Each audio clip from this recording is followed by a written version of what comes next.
you are joining from. Right. OK. So as Paras mentioned, today we are going to have this session about getting started with JavaScript. It will be a right, and it is designed with web development in mind. Right, if someone who has experience with some other technologies or someone who is planning to start with web development, right, that person need to understand about JavaScript. That's a, we can say it's a crucial or most important language for web development, which every developer should be aware of, right, if that person is working on web development. Right, so we'll try to cover all the basics of JavaScript, and feel free to stop as Paras mentioned and ask questions. Let's try to make it interactive sessions that will keep the rest of everyone there. OK, so starting with it. So this is Microsoft Reactor. As Paras mentioned, Microsoft is running these Reactor sessions in different locations, and it's Bangalore Microsoft Reactors.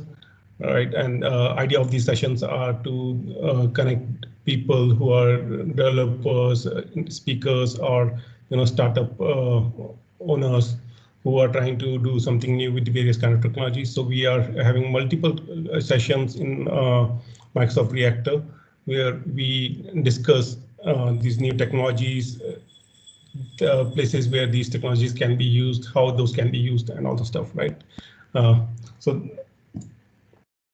this will be a 1.5 hours of session, and I'll try to cover in this session basic web development introduction. What is web development? Right, for people who doesn't know about who don't know about web development. It will be helpful probably in a couple of minutes. Then we'll spend a little bit of time in HTML, programming the web. What is HTML?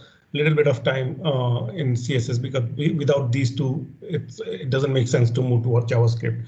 Although we had a couple of sessions regarding HTML, CSS earlier, right? So people who have not joined those sessions, for them it will be, or even if you have, it could be a kind of recap in these two topics. And then we'll move to JavaScript and discuss how we add behaviors to our web pages in our web application with JavaScript.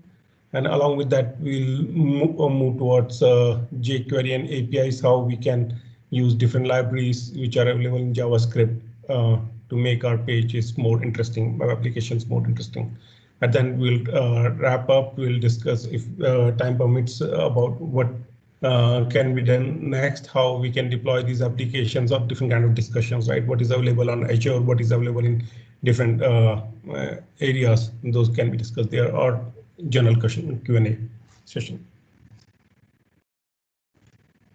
OK, so about web development facts.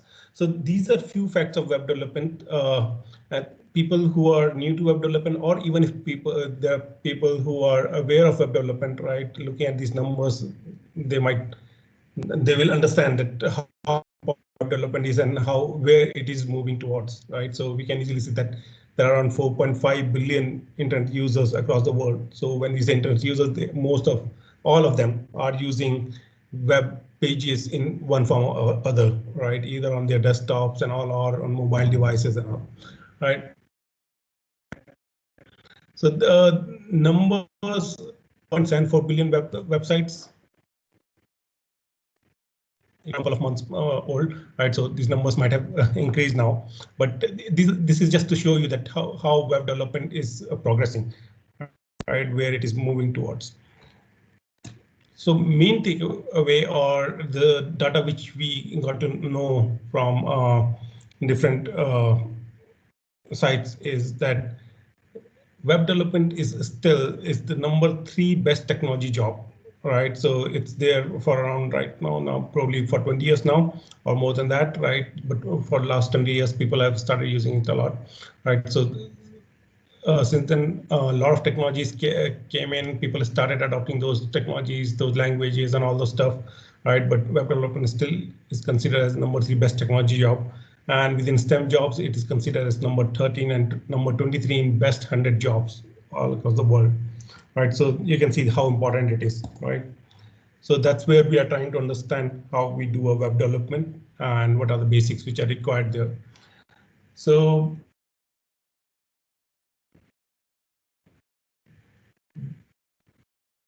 people who develop web applications, right? We categorize them as front-end developers, back-end developers, and full-stack developers. So basically, front-end who are designing the visual of the page, right? So the main page which every end user looks at, right? Which is developed primarily with HTML, CSS, and JavaScript. Okay, there are a lot of libraries which are available in JavaScript, and also those are also used here. But primarily at the core, it is HTML, CSS, and JavaScript with which we develop those pages which our end users look at, right? So it's all about designing or developing visuals, right? And you might be aware of, right? Everyone is using these web technology these days, so there are many flashy UIs in different sites. Then what are backend developers? Backend developers are basically developers who are developing those backend code which helps these front end pages to show those data. For example, we develop these backend codes with Python, PHP, C#, Java, right? So these are the backend jobs which are doing real processing, real calculation, probably using some algorithms, right, to fetch data as per user's need, as per requirement, and then pass it on to front end pages to show on the UI, right? So those are the backend developers who work on the backend side. They are not much worried about HTML, CSS, and JavaScript, how those pages will be presented and all. Right, and then there comes the full stack developers. Full stack developers are generally people, developers who are aware of all the layers of software. They understand how front end technologies will be using back end technologies, how those needs to be integrated. And definitely these days in market, everyone looks for a full stack developer who understands not only front end, not only back end, but both. Right, so those are the full stack developers. So apart from that, there are, so as I mentioned, right, so we are today focusing on web development part. It doesn't mean that IT include only this part. This is just about web applications, but there are many developers who work on different languages, on different things, right, which doesn't fall into web development category. Okay. So moving ahead, Azure for web development. So Microsoft offers comprehensive set of development tools for any developer, right? So people who are already working on Microsoft, they might be aware of, or they generally rarely find a requirement where they have to look for some other technology, right? These days there are multiple technologies for multiple purposes, right? But if you see, you will find almost each and every covered by Microsoft technologies, right? So from the web development perspective, Microsoft provides tools which are really very helpful for web development. Visual Studio is the primary tool, but these days Microsoft has released Visual Studio Code, right, which is a free IDE and which works on Windows platform or Linux or Mac platform easily. It's very lightweight, and depending on your requirement, you can install different kind of extensions to it and use it. So these are few beautiful tools which are provided by Microsoft for web development, of course, apart from other development, right? Okay, so that's about web, and that's about why we are going to learn or see about HTML, CSS, and JavaScript, primarily JavaScript today. So I will quickly cover HTML, right? Why it is required, hypertext markup language. I hope everyone understand what is HTML. If there is any query, feel free to ask, but I'll quickly go through few things about HTML. Right, we'll quickly see what is Visual Studio Code. I will not show how to install and all. You can go to Microsoft Reactor YouTube. You will find their sessions where exclusive sessions for Visual Studio Code. You will understand how to install, how to use it. It's a beautiful tool. I have started using it recently, not that long, right? Recently, in a sense, last 7-8 months, but I find it really very useful. A lot of different extensions which can be used with it. Right, so we'll see what install extensions you will be requiring when you are developing with HTML, CSS, and JavaScript. Right, we'll quickly cover HTML tags, their usage, and few HTML tips and tricks. Okay. So this is about installing Visual Studio Code. Again, as I mentioned, I will not discuss much about it. Right? It's if you have not give it a try. It's a very nice tool, and you can see the link here. It's easily available there. You can download it. It's all free, right? And irrespective of technology, irrespective of OS you are using, right? You can use it on Mac OS, Linux, Windows, all three primary OS which people are using, right? So I'll move ahead. And good thing is it's free, right? So keep that in mind. Oh, one quick thing. So with Visual Studio Code, basic Visual Studio Code will not have each and everything. So to develop with HTML, CSS, and to deploy your static application on Azure storage, right? There are many other things which you can do with it, but as I mentioned, right, we are discussing web development today. So that's why I'm saying that if you have to deploy static website, you should be installing Azure Storage, Azure CLI, HTML snippets, which will help you to develop these HTML pages quickly and HTML CSS support. These extensions will help you to develop your web pages for your web application easily, right? And you can explore more. There are many, and people are keep on adding those extensions. So again, this slide is about how to install it. You can easily find it on the Visual Studio Code site. I will not cover much here. It's just showing that how you go ahead and install it. OK, now let's come to the HTML overview. So this is the basic structure of HTML, very basic, which have different tags. At the top, it shows doc.html, which tells us that this page, this document is about HTML. Then there is HTML tag. If you see at the top, HTML tag, this is the opening tag. Oops, sorry. We'll quickly look into it in Visual Studio Code. I'm just explaining it quickly. All right, people who are not aware of HTML much. So this is HTML tag. Anything within it is conceived of header and body. Head tells us what this page contains, right? So head has metadata about this page, what kind of page it is. Head will have title of this page, which we see at the title of our Internet Explorer or Chrome or Firefox, right? And many other things, right? I'll not cover each and everything. It was basically how to include the reference of external style sheet, right? External CSS.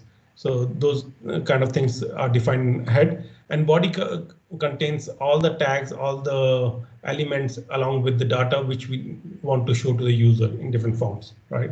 Here we are just showing that how to include the JavaScript from different file which is external to this page, but it will contain headers, paragraph, tables, and so on, right? So semantic, non-semantic, again, this was discussed in last session briefly about semantic HTML tags. Those tags which looking at it, which we can easily say that, OK, what's the purpose of this particular tag, right? Those are called semantic tags. There are a few tags which looking at it, we can't say for what purpose that tag is used in certain page, right? So those are called non-semantic tag. For detailed information of all tags, if you are very new to HTML, you can always visit W3 Schools. It's a beautiful site. It covers all the details of how to develop HTML, CSS, as well as JavaScript, right? So I'll keep on referring to W3 Schools. People who are not aware of it should always go to it to understand more about HTML, CSS, and JavaScript. Moving ahead. OK, so these are few HTML tips, right? So when we develop HTML, again, use proper document structure, right? Because HTML is a language where even if you make a mistake, if you don't put opening and closing tags there, right? Generally, you will not get any error if you're not using a good tool like Visual Studio Code with useful extension, right? If you are using normal Notepad kind of editor to create your page, you can write anything. You can put tags without closing tags and all. It will not give you any error, but it becomes difficult to understand your page later on when you have to, fix some issue on that page. So it's good practice to follow proper document structure at the top, body after that, within body. If you are using paragraph tags or any tag, so remember to close those things, right? So that's a good practice. Then constantly validate your code. There are sites which help you to validate your code. And more, if you're using Visual Studio Code, most of the things can be validated within it itself. It shows you where you are making mistake. Notepad kind of editor, you might not get those errors if you are making some mistake, right? And you should be validating those sites, those pages through those external sites. So if you go to GitHub repo, Microsoft Reactor, you will find all this information there, which sites can be used for validation, right? But for that, important thing is that you will have to host your page, right? Otherwise, those sites cannot access page running on your local machine. I'll not go much into detail, so people who are aware of computers, IT will understand how these computers talk to each other. Okay, organize HTML syntax. Again, it's good practice to follow few good rules when you organize your HTML syntax, right? You should use lowercase letters within element names, attributes, and values, right? So these are just good practices, right? So if you follow a consistent good practice, then it becomes easy to look at certain tags, understand them, and differentiate them from different other content which is there in HTML page, right? And so on. And similarly, indenting, that is another very important aspect of HTML, because again, as I mentioned, no editor forces you to indent your HTML structure. Like if someone has worked on Python and all, if you see there, you have to follow some indentation and all, where if you don't follow proper indentation, you will get some errors, right? Here, you will not get anything like that, right? It will allow you, but again, it will become difficult for you to understand and debug your code later on. Avoid using too many divs. Again, when you start working on HTML, divs is something which helps you to place your content anywhere on the page easily, right? There are many other benefits, and because of which people start using a lot of divs in their pages. And after that, if you have to again debug or look into a page to fix certain issue or move certain div, it becomes difficult, right? Because those divs are not placed appropriately, right? Those are placed when you design that page, probably a couple of months back, but later on when you come back, it becomes difficult to understand it. Make use of semantic elements. Again, try to use as much as semantic elements as I mentioned, right? This should, it's not that you should not use div, but div should be avoided. Instead of that, if you, if possible, in places you should be using elements like tables and all, right? But again, it's not something right or wrong. You have to find that balance, right? So using semantic elements helps you helps understanding your HTML page. Keep your tag elements lowercase. We discussed that, and use alt attribute with images. This is very important in these days, right?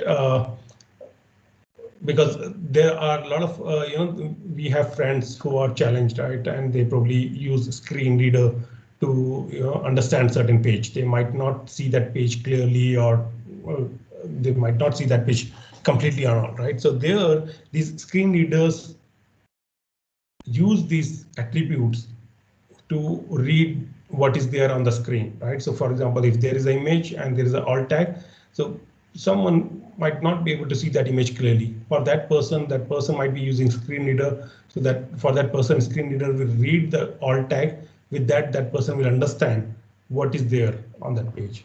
So these are few good practices. Again, this is about HTML. We'll move to CSS. I'll take very small pause. Any questions so far? You will have to unmute yourself and ask that question. There is a chat window is not working for me. I'm not sure why, but I'm not able to see that.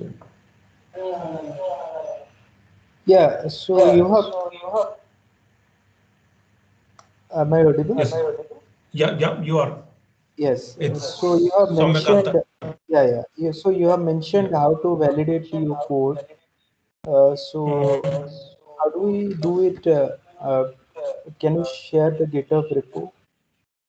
You are talking about some.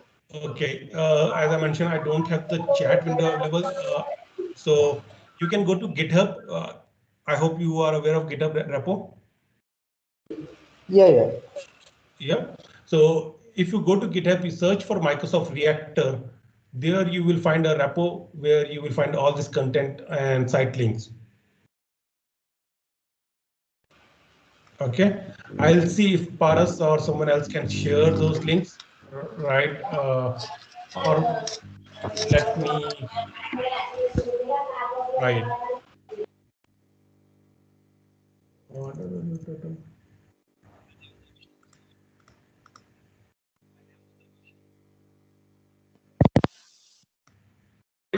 Am I audible?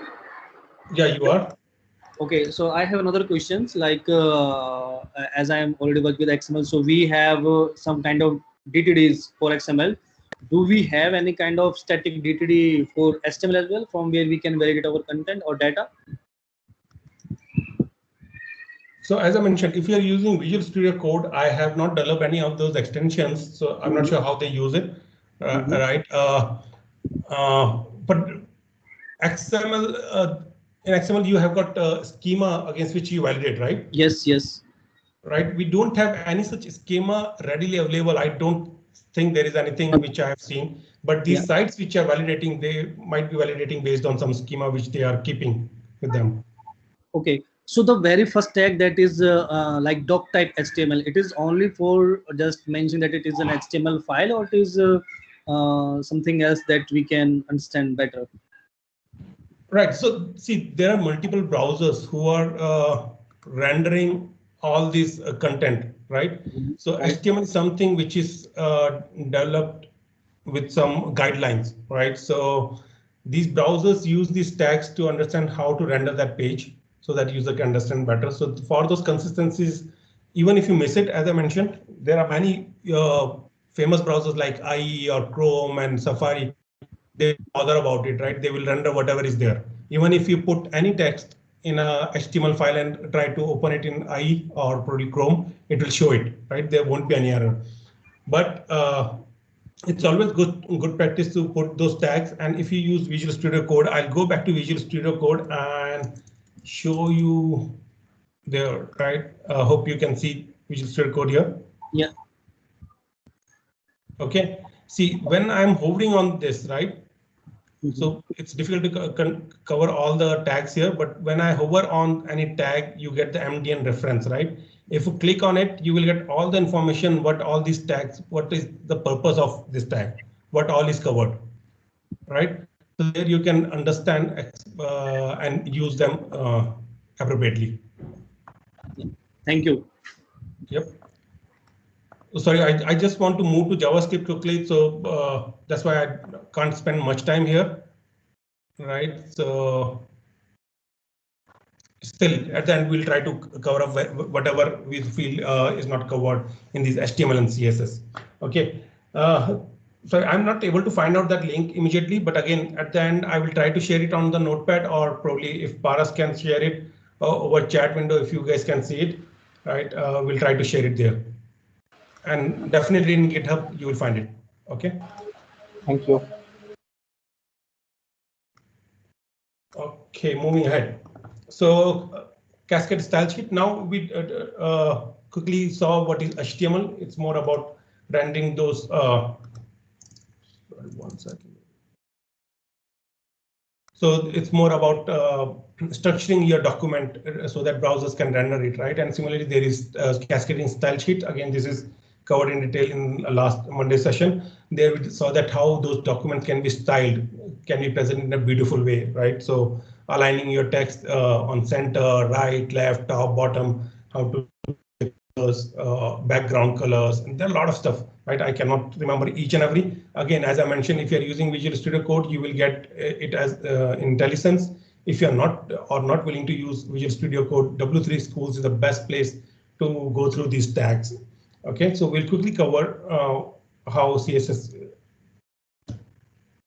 is used in HTML pages, because JavaScript, we'll see in JavaScript how this CSS, JavaScript and HTML combination will help us to create a beautiful dynamic page. Okay, so we'll quickly see what is CSS selectors, right? How we can select different tags of our page and how we can implement those styles on them. Styling elements and text, how we can style few of the elements, right? And using the inspect tool. This is very important when you are doing web development. So I will show you how to use inspect tool, right? It helps you to understand your page it helps you to resolve issues of your page if you're finding any. So these are a few advantages of CSS. Again, this is covered in last session, so I'll not go into details. I'll quickly move to CSS selectors. So this shows that how CSS selectors are used. All right, so there are three different ways. One is selecting by hash, selecting by another is dot, another is tag. So what you are seeing here, it is showing CSS. It is saying that on H1, I want to implement this style, which says color should be red and font size should be 1 pixel, right? So what we are saying here essentially is that on H1 tag, which is one kind of selection, right? All the H1 tag where this CSS is used, the page, my color of all H1 tags will be red and font size will be 1 pixel. And you can implement many other styles also. Okay, font types and all those stuff. Similarly, if you don't want to implement on all the tags on your page, right, you might want to implement. Sorry, someone is speaking something. There is some echo. You can go on mute if you are not asking something. Okay, yep, I'll proceed. Another way is to implement those styles by class, right? So you define in your style sheet like dot heading color. You can name it anything. Just you have to put a dot in front of it. So dot, let's say my color is the style name which you are saying. So this is the style name, and you are providing that styles which needs to be implemented on this class, on this name of the class, right? So here we are saying that color will be, this is encoded. I'm not sure which color it is, but you can put red, yellow, and those kind of colors also, right? So wherever you in your tag, let's say you have a page where we have got multiple H1s, and if you are saying that class or used for that certain H1 tag is heading color, so it will use this style instead of using H1 tag. Okay. So this is another way of defining style for certain tag, right? This we say that it's a class which we are defining. And third way is to define a style for a specific tag, right? So every tag in your HTML page should be identified through a unique ID. That's again a good practice. I don't think it's mandatory that every tag should have a unique ID, but if you don't put a unique ID, then you will confuse yourself and it will be very difficult for you to manage your page, right? So it's always a good practice to have a unique ID for your tag, right? So H1 is a tag. Unique ID for this tag is heading color. So another way of defining style for this ID is that for this tag, heading color tag, I can use this style, which is saying color again something. Okay, so these are the three ways. And depending on your need, if you're developing, let's say 5-page application and everywhere you feel that H1 should look consistent, then you will be using this style, which is H1 tag, style defined on tag. If you feel that on certain area, on certain page, you want it to behave differently, then it will be this one. For that certain page, you can implement this class. You can define a class. You can have multiple classes, and you can define a certain class which will get implemented. And again, depending on your need, if you feel only this particular H1 element should have this certain kind of style, then this is another way, right? So these are three ways to define styles and CSS. Again, we will not go much in detail. I'm expecting that people know how CSS are referenced. Briefly, we'll cover when we do a demo. So adding CSS to your page, we'll cover it when we look into this. CSS priority, specificity. So again, if you have an element, right, like this, right? So on this element, and you have all three styles defined. Style defined at H1 tag, style defined at heading color class, style defined for heading color ID, right? So which one will be implemented? The way it is that always ID level will be the one which will take the priority, right? And then it will be the second class level style which will take the second priority, and third priority will be the priority given to your generic tag based style. Okay, you can play around with the inspect tag or move it. So here we'll see using the inspect element tag. Now I'll quickly move to demo page, let's say. So this is my Visual Studio Code. If you don't have Visual Studio Code, just let me know if you are confused anywhere. These are nothing but plain text files. OK, let's say, OK, as I mentioned, I will quickly add one test.html. I'm just, oops, I named it with comma.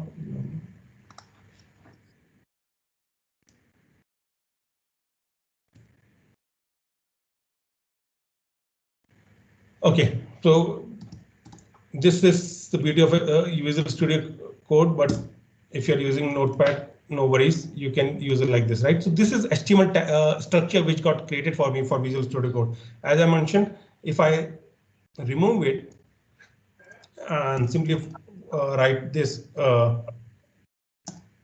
text paragraph, right? All of my browsers will open it properly, right? Hope you are able to see my screen properly. I'm just opening it with Live Server, which is another extension in Visual Studio Code, but you can directly go to this file wherever it is placed and you can double click on it to open on your browsers.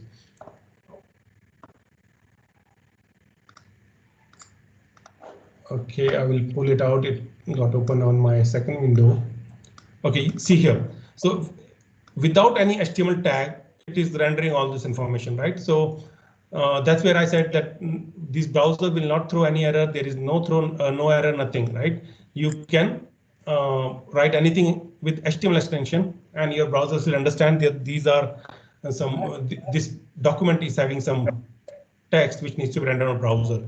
But when they render it, if you click on the inspect tag, I again clicked on. Sorry, I'm getting some background noise. If there is any question, feel free. Otherwise, it seems to be a background noise to me.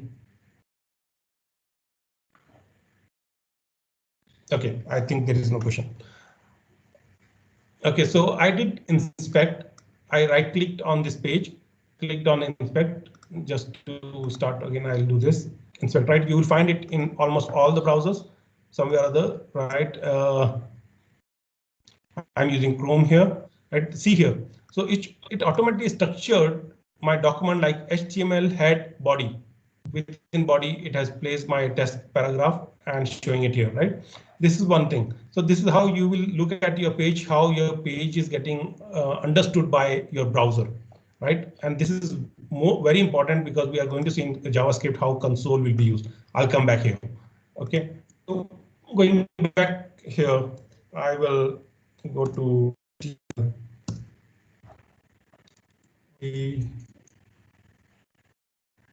so inspect, we just saw. Let's say it's a header. Just putting one header, which is H1 because we reference header everywhere in styles also. This is Microsoft Reactor.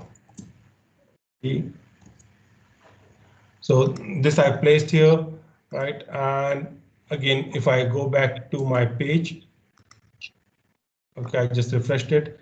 This is Microsoft Reactor, right? This is what it is showing in a header. And similarly, you can implement styles. And here, idea was just to show you how to go to inspect. We'll see it in detail in JavaScript, how to use it for debugging purpose and all, right? Small thing about style sheet, you can change style of your element which you have selected here. Let's say you selected this element. Another way to select is this. And you can see what is the default style which is implemented. You can make change in style here, and you will see how it will be, how it is getting used. OK, so I'll not again go into detail. This is about style sheet. So coming back to this. So now let's start JavaScript part, which is what we are going to see, right? So now what is JavaScript? So we saw HTML about structuring our document, CSS, about styling a document. And now we are going to look into JavaScript. It is more about behavior to our document, right? How our page should behave, right? So we'll see what is about JavaScript, how to add those behaviors to your pages. Okay, and we'll do some hands-on there. Okay, it's again a high-level overview. It is not sure whether it is true or false, but there's a story. He says that it is written in less than 2 weeks initially, right? Microsoft adopted JS in 1996 to support IE. That time, I think IE was the most used browser, and of course Firefox and Mozilla, right? So Microsoft adopted in 1996. Browsers has got JavaScript engines. I'm sorry, there is some background noise. Some kids' voices there. Amit, it seems it's from your side. Amit, if you can please mute yourself. Sorry for that. Thank you.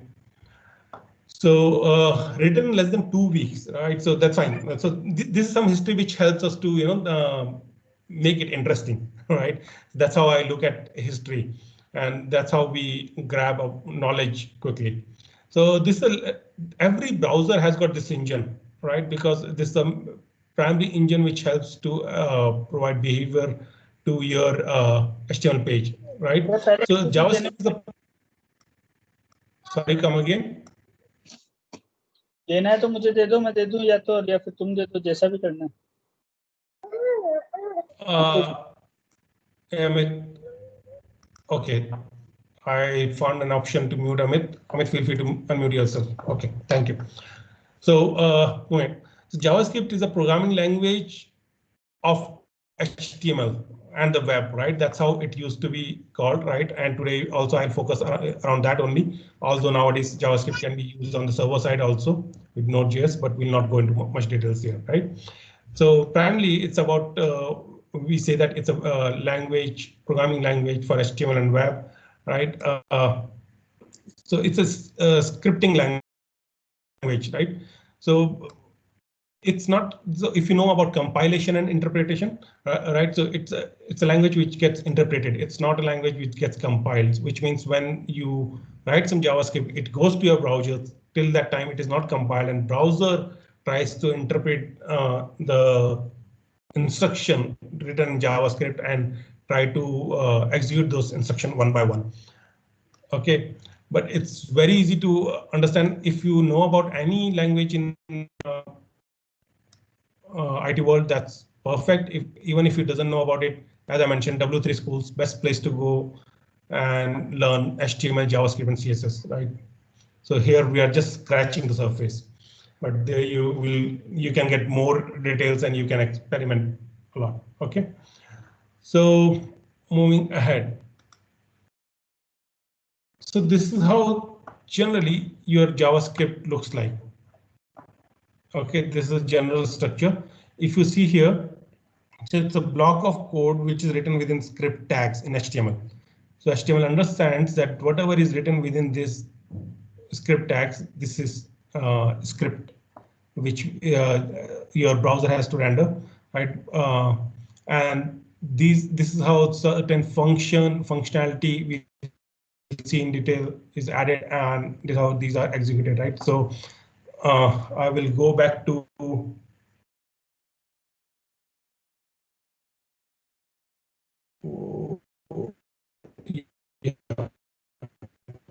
go back a few pages ready so that we can do it quickly, because I see we just have got 45 minutes now, right? So that I can cover as much as possible. But having said that, wherever you feel that you are not able to understand, feel free to ask. Doesn't make sense if I try to cover each. This is one test HTML page, right? If I have to add a script, I will say script.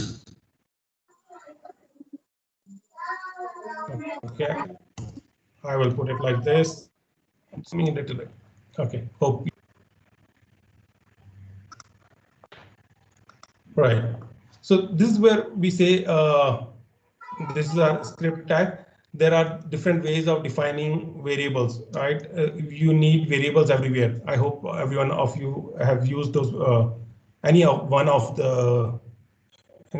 language, programming language, so it should be easy for you to understand. So there are ways of defining variables in JavaScript. You say variable x equal to, when you put some string, it becomes a variable of type string, right? And if you put integer in it, it will not complain, right? That's where JavaScript is a little different from other languages. So here in this line, this variable has got a string value assigned to it. So automatically, if you see, I'm just on mouse over, I can see that this variable is of type string. Okay. This is still type of string, but I'm assigning it 13. It will not complain, and I can do console.write. Now that's where we'll see. You will see this console.log at many places, and you will see how inspect tag is used and how console.log is used, right? So a very basic page. It has got HTML. Don't bother about this thing. This is just HTML. This is our JavaScript, right? So I'm adding JavaScript. Generally, it's good. It's a good practice to add such kind of JavaScript at the bottom of your page. Again, depending on your how your team is adopting it, and what kind of instructions you are keeping, you can keep it anywhere in the page. Your browser will not complain, but it's good practice to keep at the bottom. Right. So if you see variable x equal to dev, this I've just written this page. Now I'll go back to my page, which is this page. I hope it is refreshed. If it's not, I'll just refresh it. OK, nothing here. Right. So what is it doing? So to understand this, I'll do inspect. OK. I'll just put the console tag. This is a console. I'll select console tab. This is a tab which is the most important tab to understand your JavaScript, right? And you will always use this when you're developing a page. OK. Now see, 13 is printed here. Can you see 13 here? So this is something which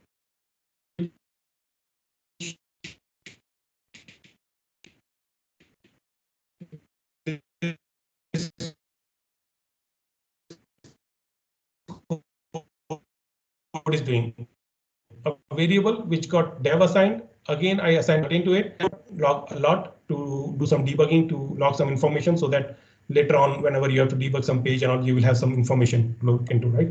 But it's a very good thing. Another way is that you can do alert and all those stuff, but we'll come to that, back to that later. So this is about variable, right? There is another way. Now in JavaScript, actually, there's one brief thing which I want to tell you that about ECMAScript and ES6, which you might have heard a lot, right? So ECMAScript is a guideline, right? What all should be there in a JavaScript. It's a standard, and JavaScript is the implementation of that standard, right? So that's where now there are a lot of things, or not a lot of things exactly. There are a few things which you will find different in different browsers, right? Depending on how they have adopted these ECMAScript standards, how they have allowed to understand new terminologies of JavaScript, right? So that's where this another way of defining variable comes in, right? Where I say let y equal to something, right? So I'll not go into much detail, but this is one way of defining a variable. You can put anything into this variable, right? So these are two different ways of defining. I'll quickly come back to variables to see what all is covered, right? So we just saw that this is one way of defining variable. OK, and let any variable name I assign some value. This is another way of defining variable. Third thing is you might need to define constant, and this is how you define constant. People who don't know about constant, who are very new to language, it is something, a variable which you have defined at the beginning, and you are saying that value of it should not change. Right, so you have defined this variable, assigned the value to it. You are saying it's constant. It is not a variable.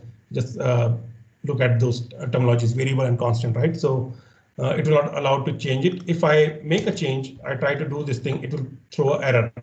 Now again, see how this page is behaving. I will just comment remaining part for some time.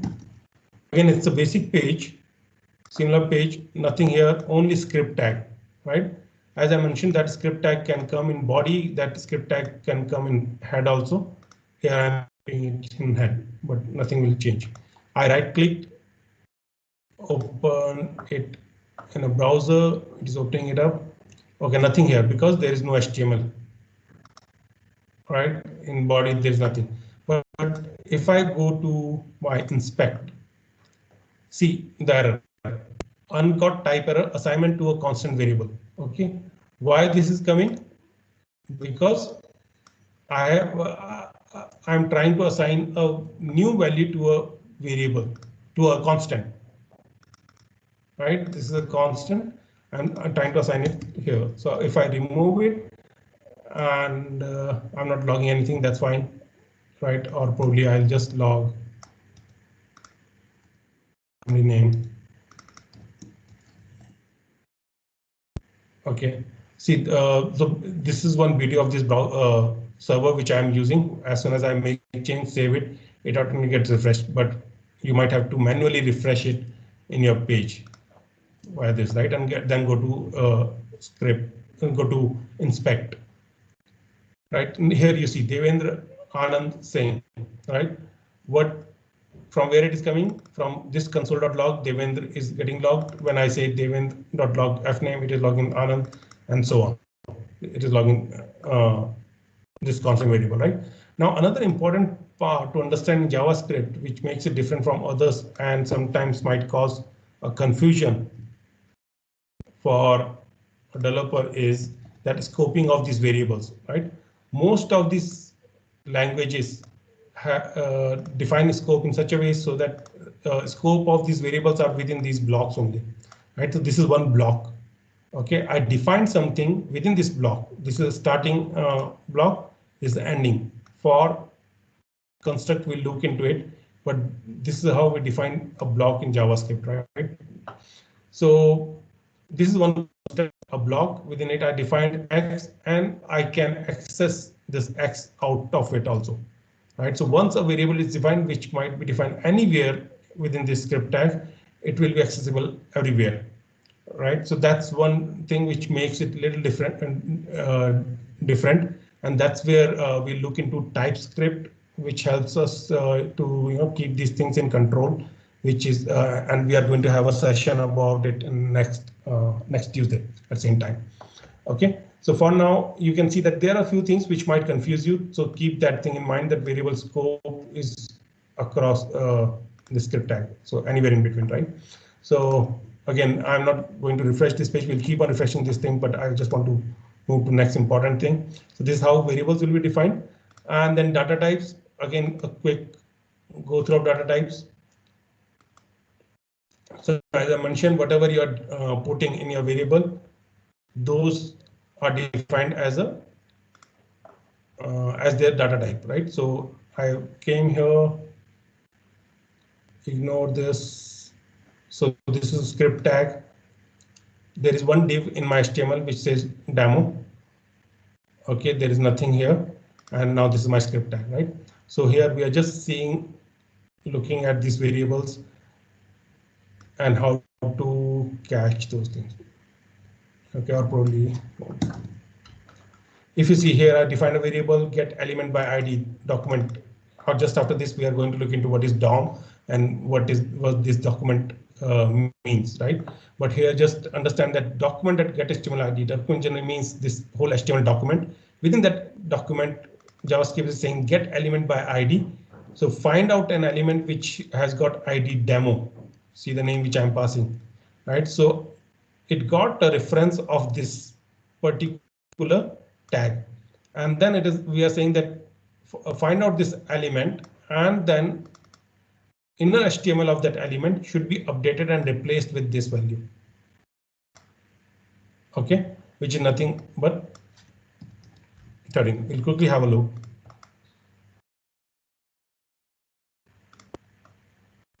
See this dev, right? So from where it is coming. So this is just a test which I'm putting here. There is no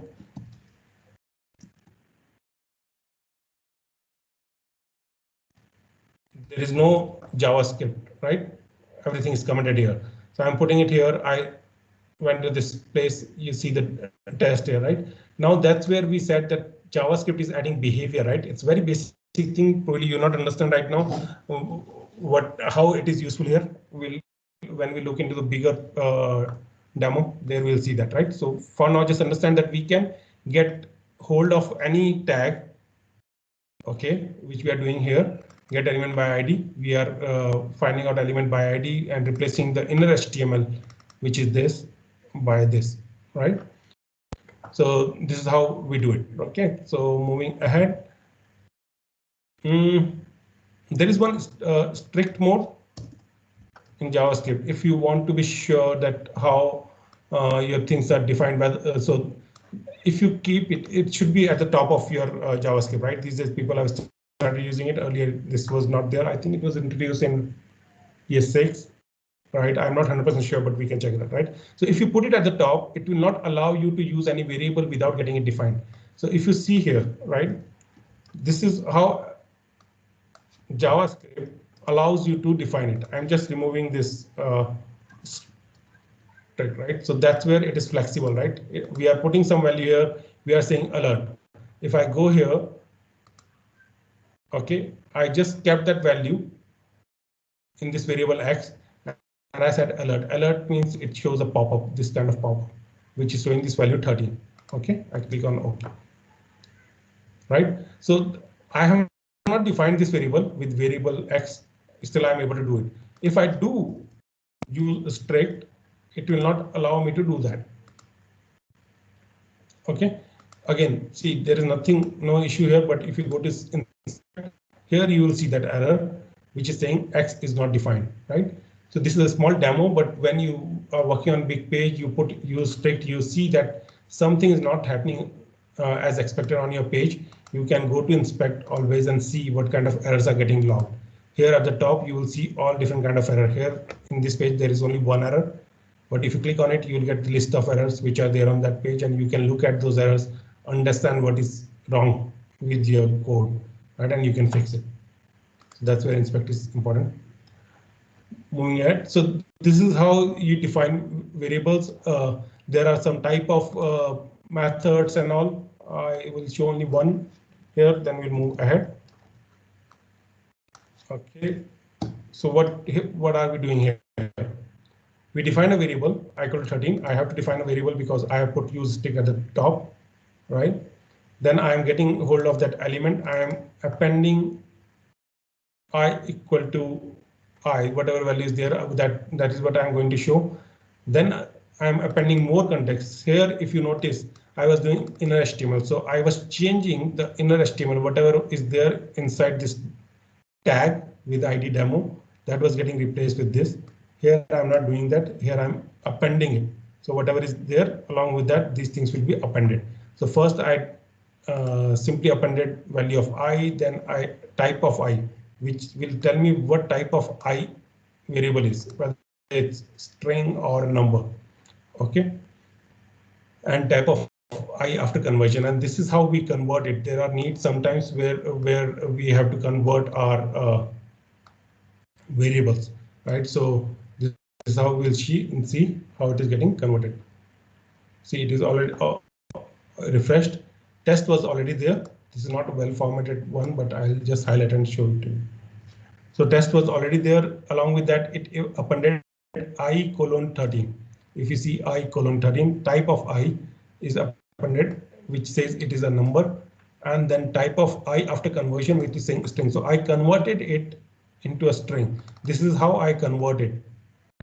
OK, and then I'm showing what type of it is. So I can convert any number to string, and see I can convert string to integer. You see this thing?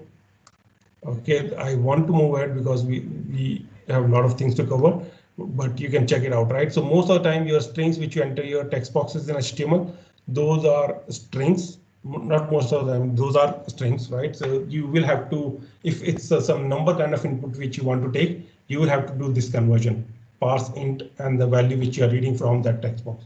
OK, so that's about different data types, right? And how to understand those.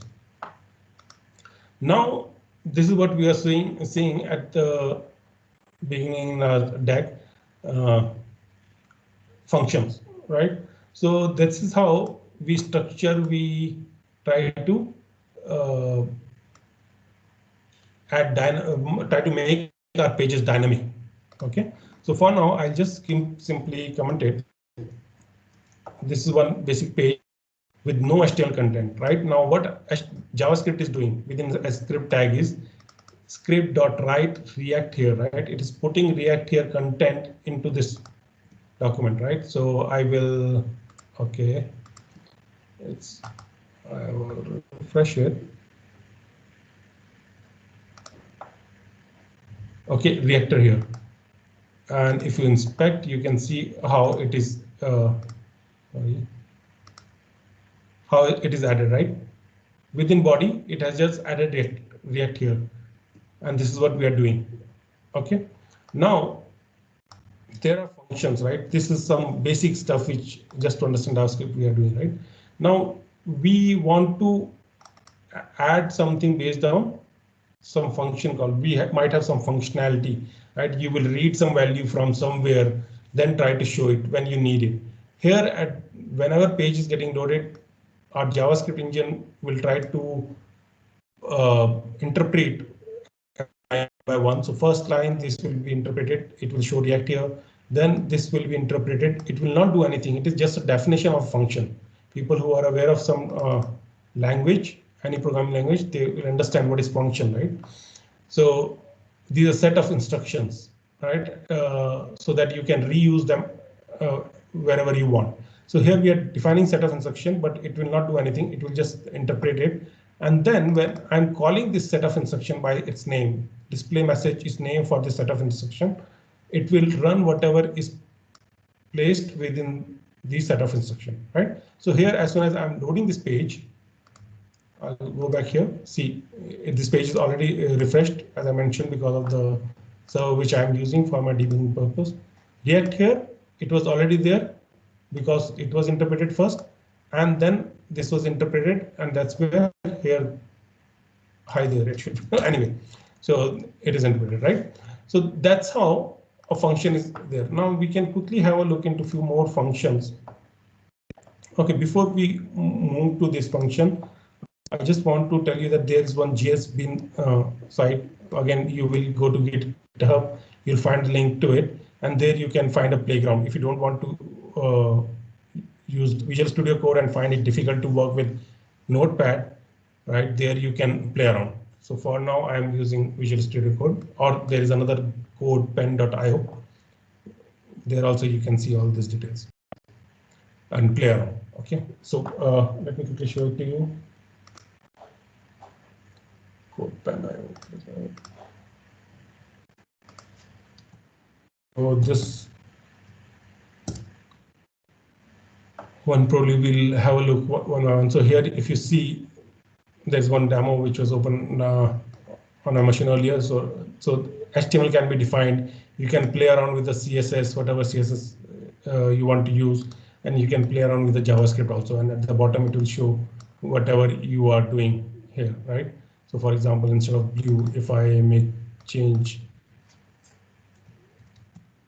here, right? So as soon as I do it, it will refresh and it will make it green. So this is a style which we saw that for list item and for classes with the name block, everywhere border will be solid with 2 pixels and green, padding will be 5. Again, it's CSS. I'll not go much into detail, but this is very good site, CodePen, where you can do some experiments and understand things better. Okay, now briefly, we'll quickly see 1 or 2 function here. It's a big list of function, but again, we cannot cover each and everything in this short span of time. So what I'm going to do is I'm going to uncomment this like this. This is this multi-line comment. Okay, now what is this? This is a function defined in JavaScript, right? And notice the name. This is a different file altogether, JSBin.js, right? So when you have a page which have a lot of dynamic content, so far we are looking at pages where we are just experimenting, right? But mostly you will have pages which will have a lot of dynamic content, right? And a lot of functions which you will define. So you put all those functions in one place and name it some page name.js, right? Any file name.js. And then how do you refer it? This one is not referred here. I think it is referred here. Yeah. So this is how you refer your JS file, right? You say script tag source is the path and then the path of the JS file. Right now, because both of them are in the same folder, so I can access like this. But if it is in some other folder, then it will be probably folder name / jsbin.js, right? So this is how we refer it, right? So here again, there is nothing in this page, just header, and this is a JavaScript function which will be executed. Why it will be executed? Because it will be interpreted first by browser. It will see that this is set of instruction, and then there is a call to this particular method with the name, and it is doing nothing but it's a for loop which is running from 1 to 255 and logging everything into console. Okay, I will not go into how it will be here in the page, right? But if someone feels that, please feel free to let me know, because there are a few important things which I want to cover. I'll move there. Okay, so this is how you define functions. You can place any instruction. We'll see more detailed forms. Okay, now let's come to DOM, right? This is again another important part where JavaScript, real usage of JavaScript comes into picture. Okay, so when we say that JavaScript helps us to add behaviors, right? We need to understand what is DOM, the document object model, right? How our document, HTML document is structured. When we say document, as we saw in JavaScript, I'll quickly show you there. When I was telling you document.write, right? So it was writing things within this document, right? So when we say this document, this is nothing but this document, right? Whole document. And within that document, we have got HTML tag, right? Within HTML tags, we have header, we have body. Header will have generic title and metadata and all those stuff. And body will have all the tags which we use to show our content to end user, which are headers, reference, and all those stuff, right? So this is the structure of DOM, right? It's very important to understand this structure, how it looks like, because based on that, you will be fetching these elements in JavaScript and then changing behavior of those elements. Okay, and that's how, once you understand it, you will change the behavior. Right, so let's see how we do that. I'll close this. I'll go to index page of behavior. Okay. Okay, so let's see one by one. I have okay, how to grab an element, right? So now let's say we have got this page, right? Right now there is no JavaScript. It's a basic page with 3 buttons. Okay, I'm just going to run it. 3 buttons, right? It is showing button 1, button 2, button 3, which is nothing but this. Okay, now we need to add, we need to make them dynamic, right? So that's what we are going to do one by one, and that's where we'll understand what is happening. And there is another tag div out, which is having nothing in it, which means nothing to show here. Now, first thing, right? How to grab a tag, right? So what we are doing here, we are saying buttons document.getElement by tag. Okay, so within my document, find out all the elements whose name is button. So how many elements are there with the name button? Type button, sorry, right? Because this is a tag, right? So these are button, right? All 3. So all 3 are assigned to this constant. And then we are pressing buttons.length. So what should be the length? It should be 3, right? Now we'll quickly see this page. This page is already there. I do inspect, you see the 3 here. Okay, and in inspect, you can play around this variable, right? So if you see, we created this constant buttons with the name buttons, right? You can access it here. That's where I was saying that it is very good place for your debugging. See buttons, right? Dot length or whatever you want to do with it. Okay, it's not that you have to put console.log here only, right? Even if I remove it, I save it, I go back to here, nothing's printed, right? Because I am not writing anything in my code. So once page is loaded, there is no JavaScript which got executed to print anything. Only line which got executed for JavaScript is this, which means it get hold of all the tags with name button, right? Tag name button and assign it. After that, if I want to do something, I can go here and play around. Okay, I just click on it and see it is returning me this array, which is saying at 0 there is a button with a lot of values. These are nothing but objects, right? Length of this array is so. Okay, I'll come back here. So this is how you will get hold of it, and that's where document model. We'll quickly have a look again, right? Document model helps us. The document dot get element by tag. Within this document, find out all the elements which have got tag name button. So here we are not showing button, but some button is a child of body, right? So within it, all the tags with button name is captured, and after that I'm getting the length. Now how to make it dynamic, right? Adding events. So similarly, another thing which we want to show, which we want to do, right? We want to add some event handlers, right? That's where now we are making our page little dynamic. Okay. Oops. Okay. So what I'm saying button was clicked, right? Now I have just defined this function, but this function needs to be called somewhere. Okay. So that's where we are going to call it. How we are going to call it? So first I defined a method, what it is doing whenever this function is called, it will print button was clicked, right? So I will now what I'll do, I will again get hold of all the buttons, because what I want to do is whenever I click on button, it should be logged, right?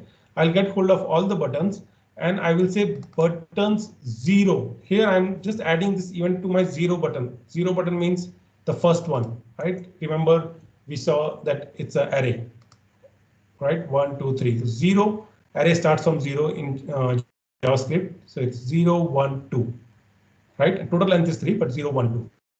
That's how it is. So I'm adding add event listener. I'm adding an event listener for click event. So for this button on click, call this function. That's what I'm saying. Okay, through my JavaScript. So that's how I made my page little more dynamic. Now let's see how it behaves. Okay, this page must be refreshed. I will open this here. Nothing here. I click on this. See, button was clicked. Okay, as soon as I do this, let me see if I can.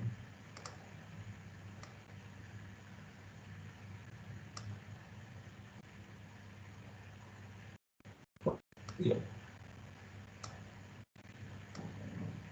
Okay, so see button was clicked.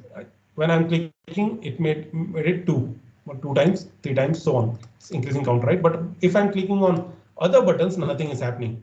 Okay, I can clean this logging. I clean this logging through here. Again, see, I'm clicking on other 2 buttons, nothing is happening, but I'm clicking on the 0th button, 0, 1, 2, 0th button.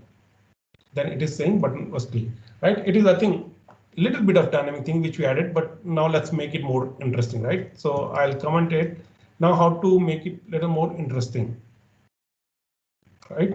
Now we will add handler to all the buttons. So how to do it easily? One way is to do it button 0, add event listener, do this. This is array, right? Then I can do buttons 1 dot add listener. This is what I can do.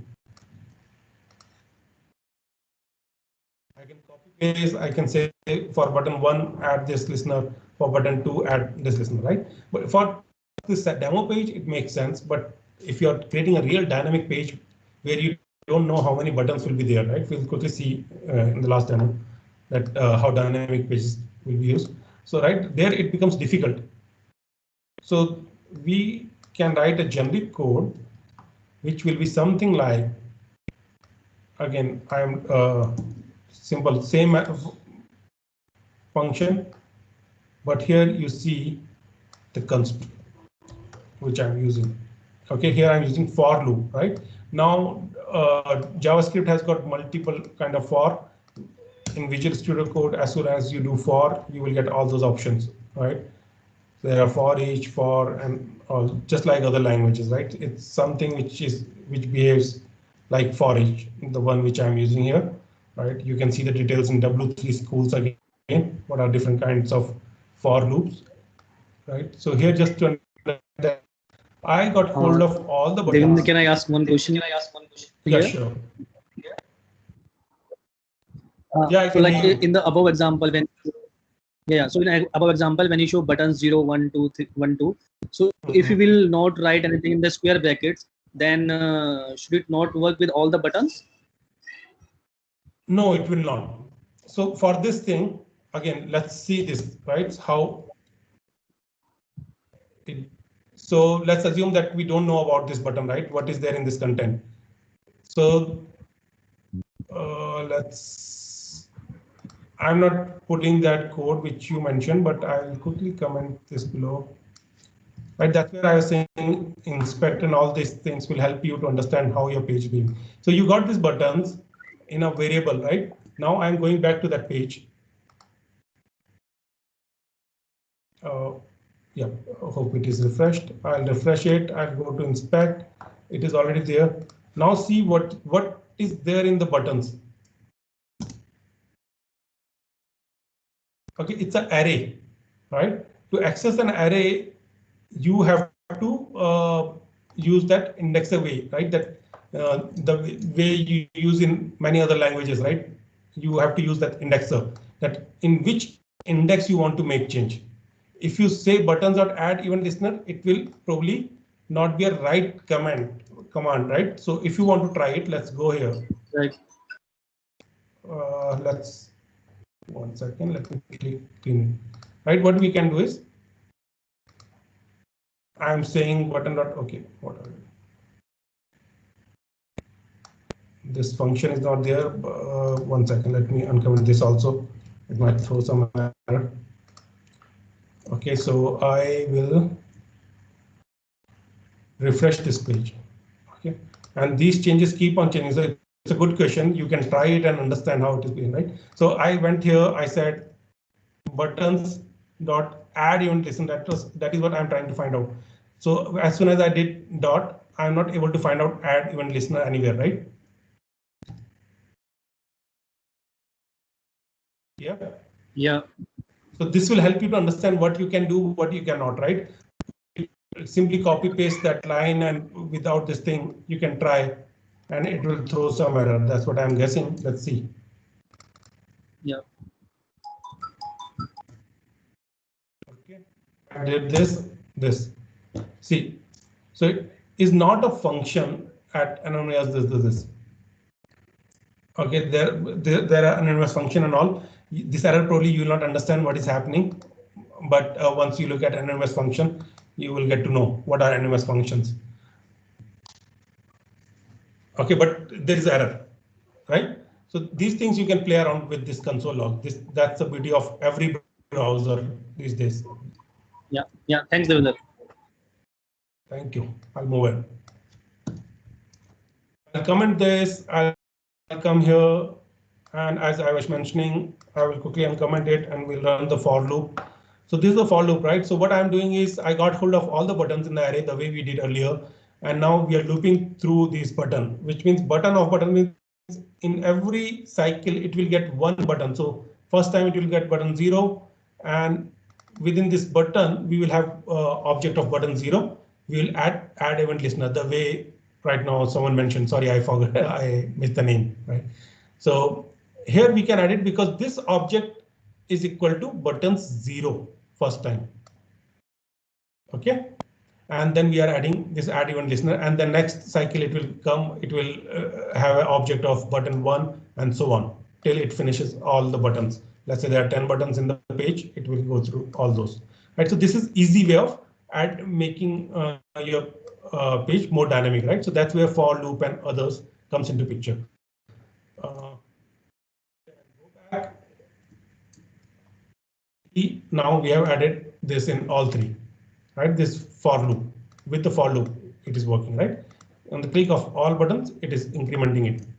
Okay, now one by one, we are trying to make our page more and more dynamic.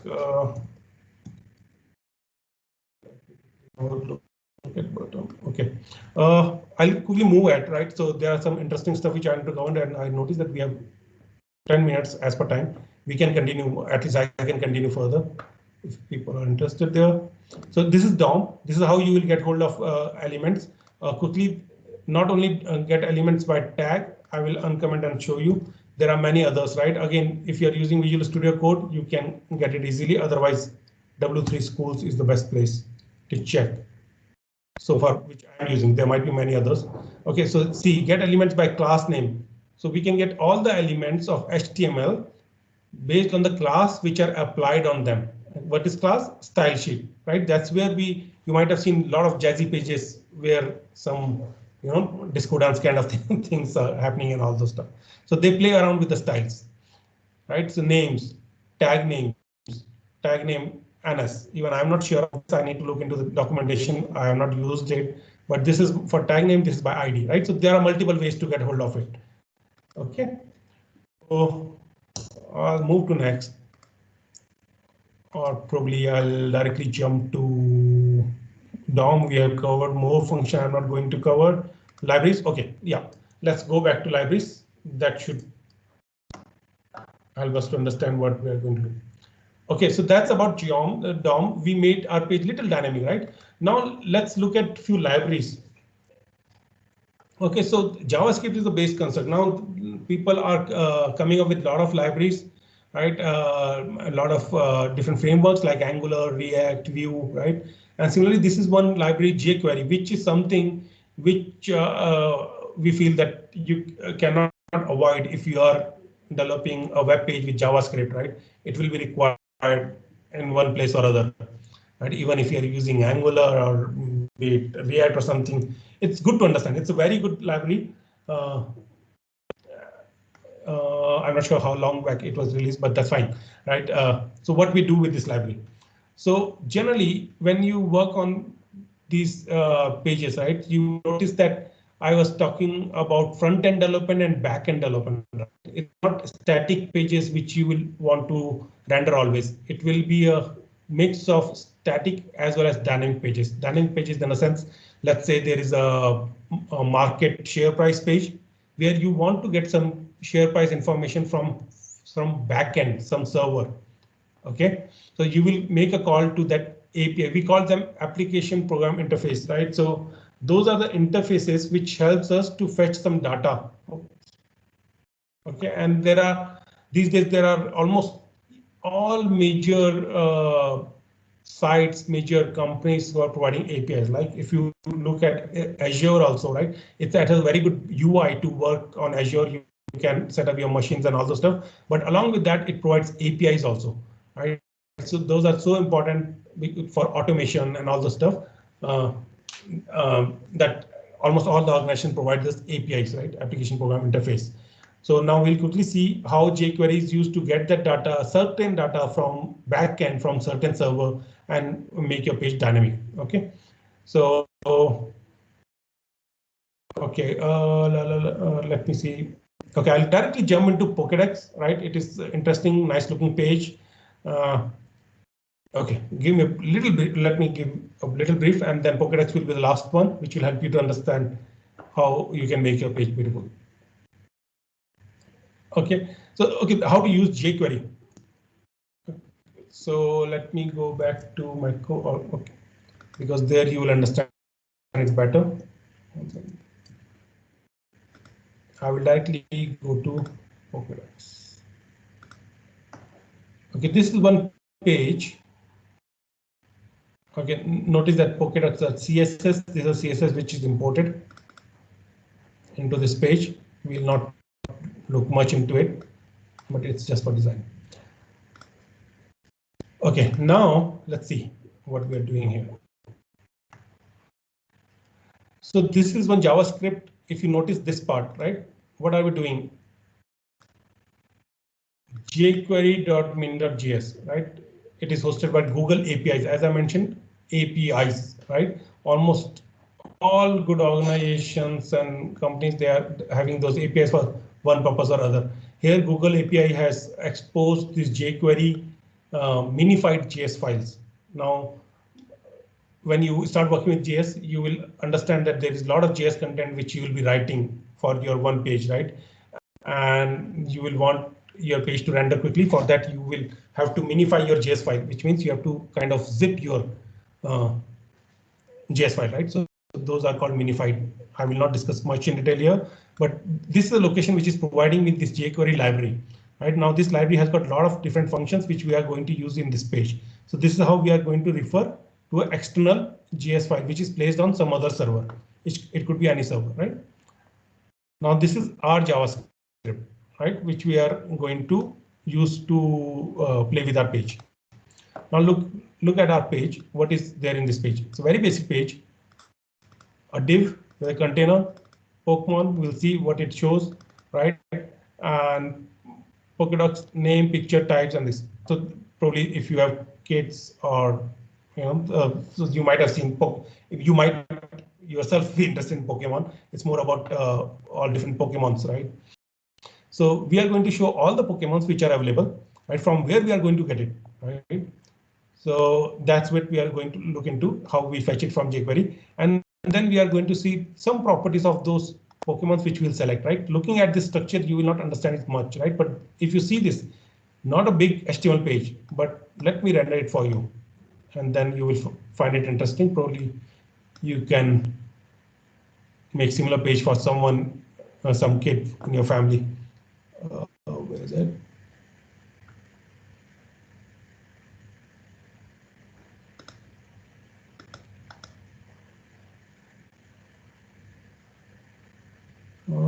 Okay, yeah, sorry. Here you go. See, so it is rendering it. If how it is fetching, we'll quickly have a look, right?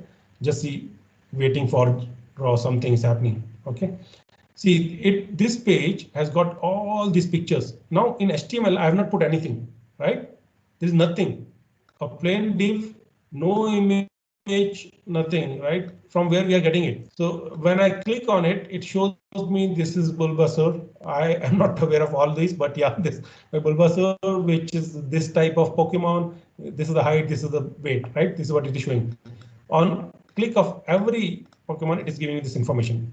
Beautiful for kids, right? But how to get it with this minimal information, right? There's nothing. Now this div is a Pokemon div which is going to show all this list. Okay, now we'll see how it is. So this is one div, and then there is another div, Pokedocs, right? Ignore those class. These are just style sheets. Okay, so in this div we are going to show name, picture, type, height, weight. If you see name, picture, type, height, weight. This is what we are going to show.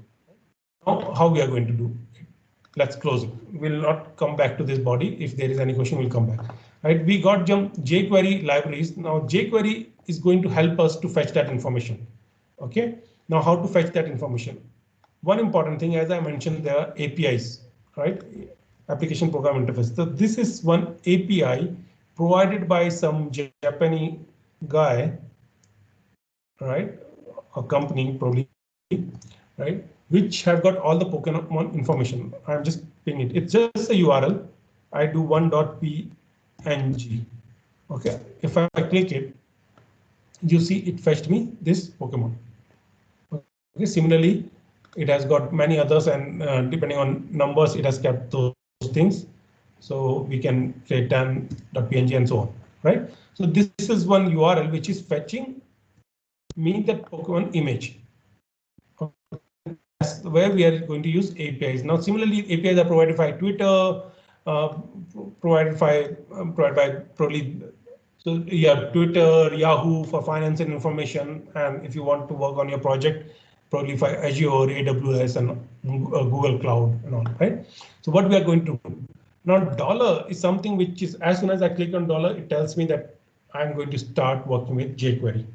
Okay. Document, we saw what is document, right, in HTML, in DOM. And then we are saying that $document.ready. So this is a selector. I want to play on this particular tag of DOM, right? I'm saying when document is ready, dot ready. This is all JavaScript libraries and things, right? So as soon as I did dollar, it understood it's getting used from this library. I'm saying dollar ready. When this is ready, then run this function. See the bracket and the function, right? Now this function starts from here. Okay, and finishes at the bottom. Okay, when my document is ready, then work on this function. Now, if you remember in the beginning, I said that it's good practice to keep script at the bottom, right? So that's where sometimes your document is not ready and you try to execute something at the beginning, then your page will not behave consistently, right? So that's where we feel that first page should be loaded and then you should work with DOM object of your page through JavaScript. That where that best practice came into picture. But now with jQuery, you can handle it this way also, right? So depending on your team's good practice, depending on your good practice, you can adopt this. So whenever document is ready, function. Now what we want to do in this function, we are saying when my document is ready, then pull all the Pokemon and show it in this page, this list, right? So this is what we are going to do. So we declared a variable, as we saw, another variable which will have image string. What I'm doing 1 to 151, probably because there are only 151 Pokemons there. I can reduce it to 10 or anything. For now, let's say that content provider told us there are 151 Pokemon, right? Now, next thing I'm doing with jQuery. I'm again studying jQuery and getting holder of my selector. What I am selecting? Dot Pokemon. Now, what is dot Pokemon, right? Document is clear here with the DOM, but what is dot Pokemon? So this is another way of selecting your tag. If we come down here, Pokemon is nothing but a class. Okay. So for that, I need to put a dot here. So I said wherever I have got this class implemented, there pick up that element.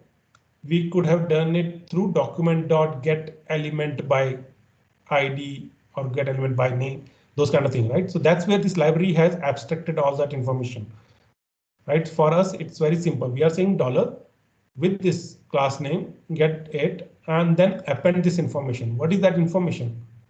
This information is nothing but a image tag of HTML. Image with ID 1, because I'm running a for loop, right? For example, this is the first time, it will be 1 and so on, right? And then the source tag will be again same URL which I showed you, and I showed you that with 1.png it was accessible, right? So when first time it will run, it will render first image, and then it will keep on rendering till we get 151 images. Just for this thing, I'm reducing it to 15. Okay, see, it has got only 15 now. 1, 2, 3, 4, 5, 6, so on. 12, 15. Yeah. So I got 15 images. And now if you see again, inspect it and see what is this. Right, see image ID.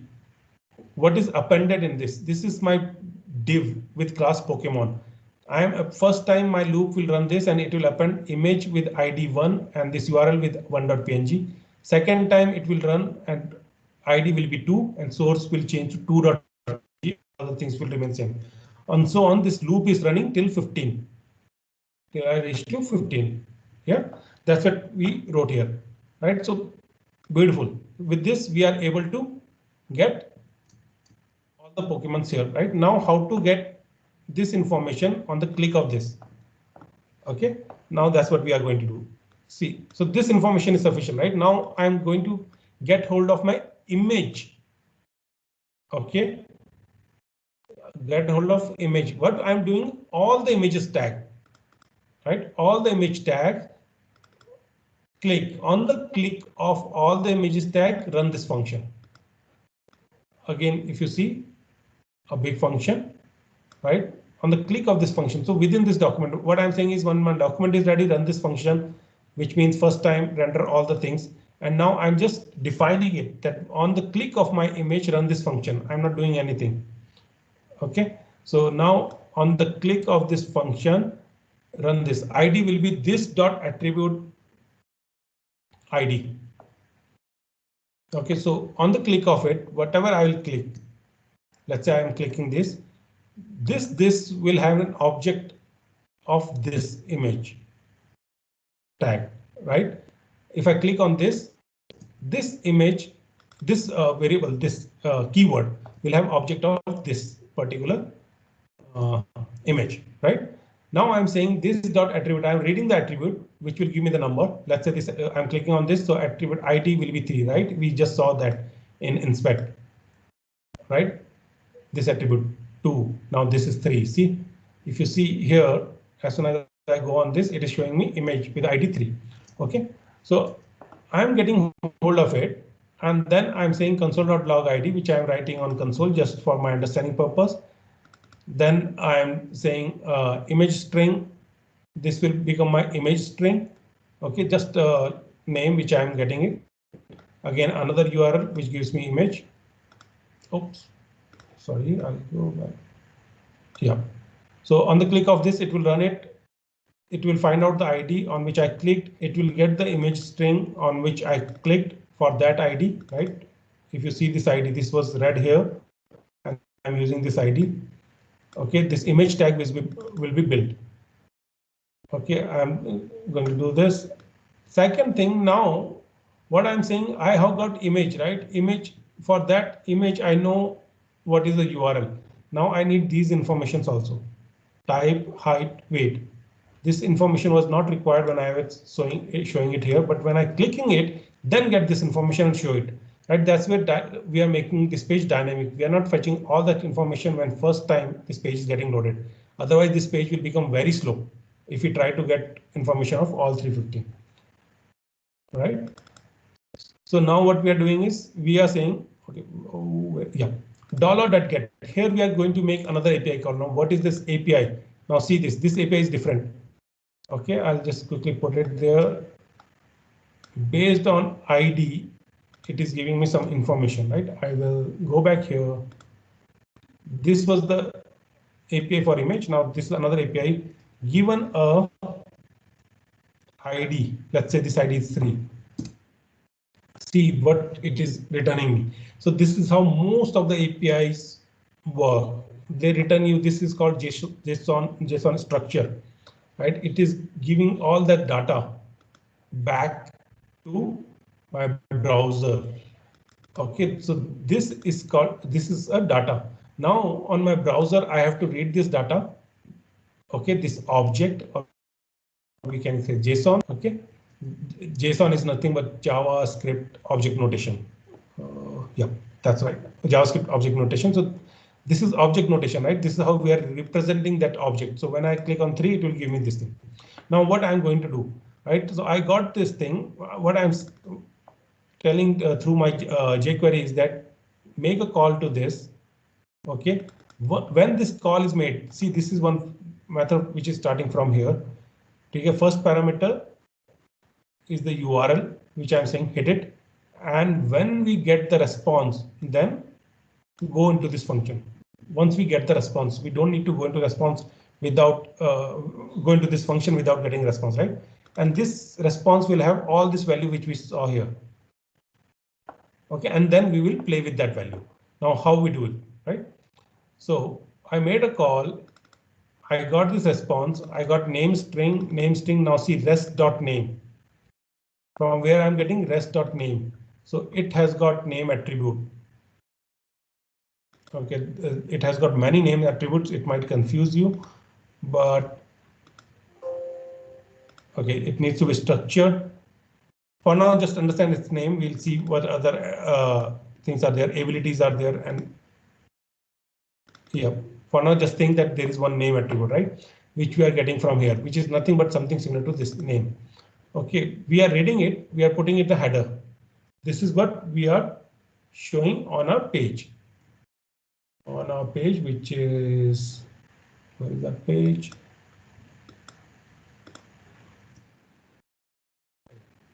Page is here.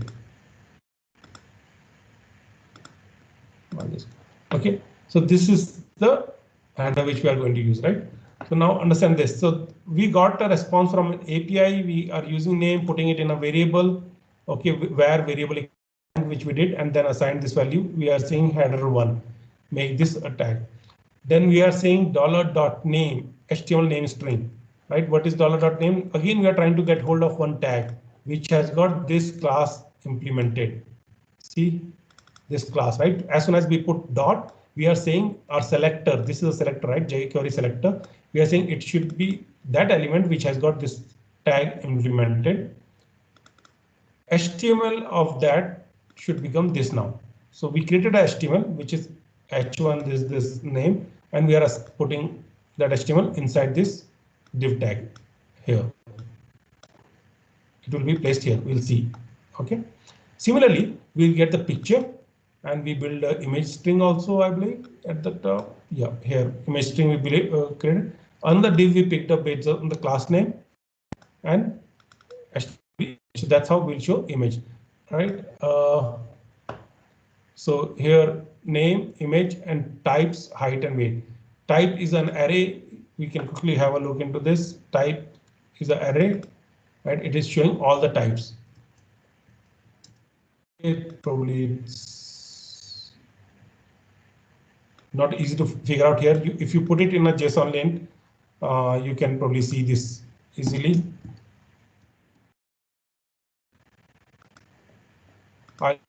This is the last exercise. I'll try to cover it quickly. So this is JSON lint, right? So here, if you structure it, you can see clearly how your object is structured.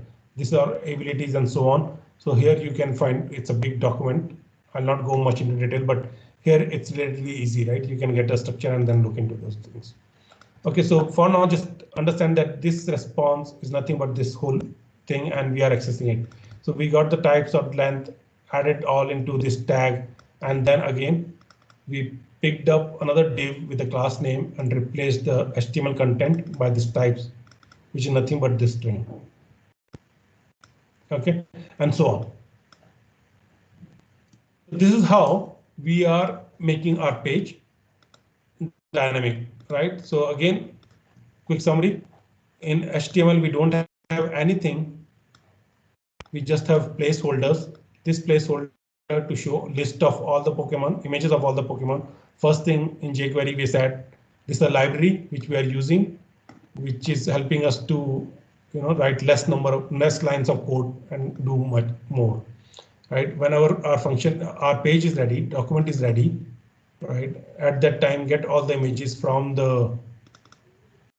this particular URL and show it.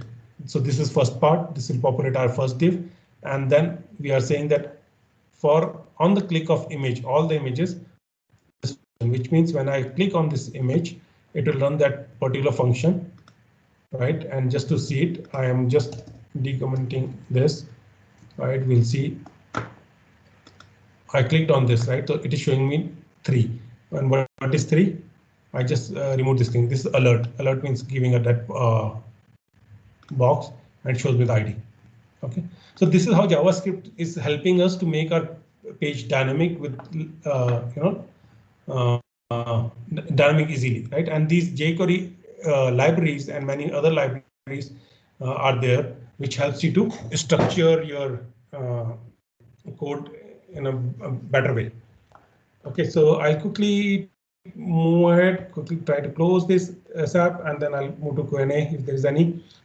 So, OK, just to show these things in page thing, right now we are getting image from one particular site and image details from one API. If it's a complete portal, you might have different APIs, different particular applications which will expose their information through APIs. Like if you are developing a page for yourself, blog page, you might want to get something from Twitter, you might want to get something from LinkedIn, you might want to get something from some other sites, right? Facebook and so on. So every site has got API. You can get those information, show it in one particular page, the way we just saw. OK, so pretty fine. That's, I think, is all from my side from this demo perspective. I'm open for questions. And sorry for delay. I took, I think, 50 minutes more, but I wanted to cover this thing so that you understand what's the real benefit of JavaScript. So I'm open for question. Any question? Yeah, so I have a question. What is the use of debugger you have commented over there? Oh yeah, that's okay. So sometimes you want to. Where is that? Let me go back to that. I saw that. Good. Yeah. You can debug this page in Visual Studio Code in good IDs, right? There are some extensions which I have not installed, right? Because in the ID generally you should be keeping limited number of extensions code ID, right? But another way, a classic way, is that you write a debugger, right?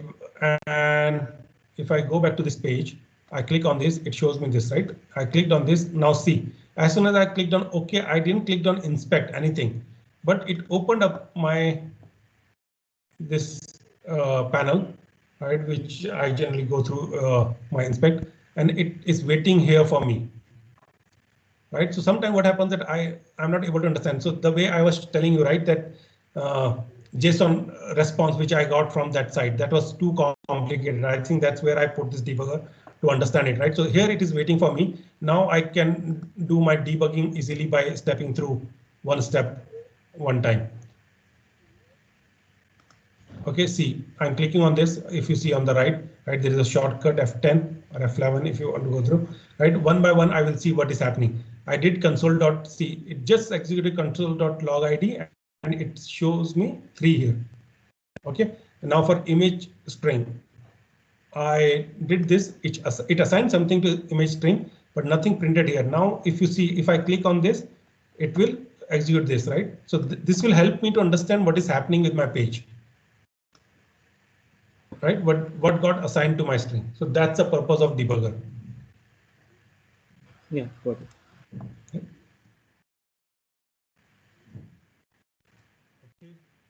Any other question? Good question, and that's very useful for your debugging. If you're new to JavaScript, you will definitely use it.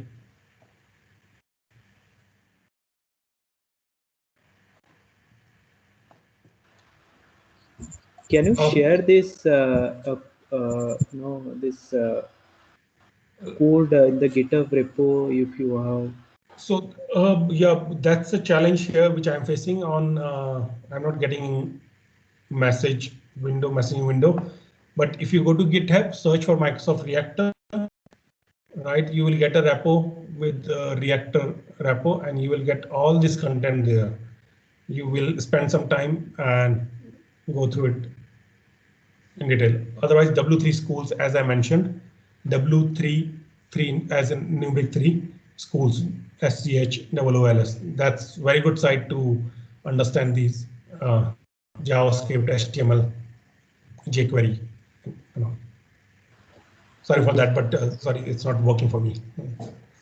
No problem. Thank you.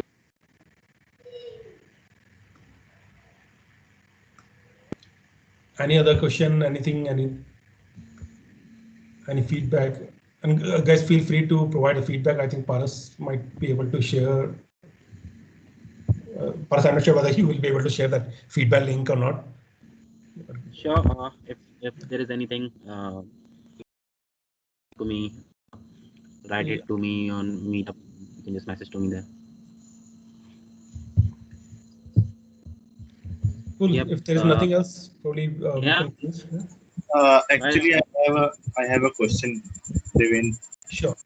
Since I am new to this JavaScript and all, so is there any approach you would like to suggest, or something that will keep me going throughout the language, and some approach which I could follow in order to practice it in a real practical way?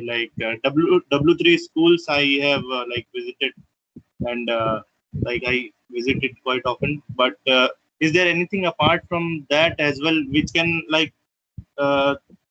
boost my interest in getting hands-on experience with this JavaScript or anything like that?